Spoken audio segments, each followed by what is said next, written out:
3 милиони државни евра од ќерка за татко.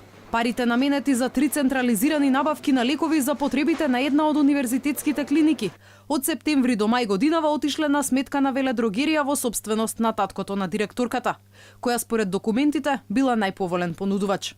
Скандалот во кој се вмешани блиски роднини го обелодени порталот Лидер. Како што пишува, документите од трите договори стојат на сајтот на Бирото за јавни набавки, но два од нив се чуваат во тајност, веројатно за да не се види како на едната страна во својство на директор на клиниката е потпишана ќерката, а на другата како собственик на веледрогеријата, таткото.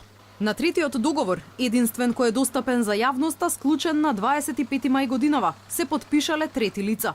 За клиниката потпис ставил председателот на управниот одбор. Од страна на веледрогеријата потпишала организацијската директорка. Министерот за здравство Венко Филипче преку социјалните мрежи се оградува од набавките, вели дека клиниките се самостојни во тој дел. За сето наведено, министерот нема ниту мандат, ниту каква било поврзаност, од причина што јавни набавки на лекови, како и интервентни набавки на лекови за потребите на јавните здравствени установи се спроведуваат согласно потребата на секоја установа одделно, односно постапките се во целост децентрализирани. Случај во кој е вмешана истата веледрогерија од вчера е предмет на истрага во основното јавно обвинителство за гонење на организиран криминал и корупција.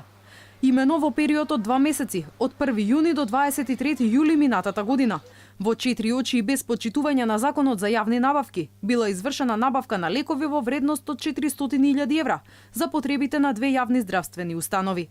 Обвинителството го чешла и скандалозниот тендер за набавка на тестови реагенси за биохемиски анализи, кој минатиот месец Министерството за здравство го додели на фирма формирана во април годинава.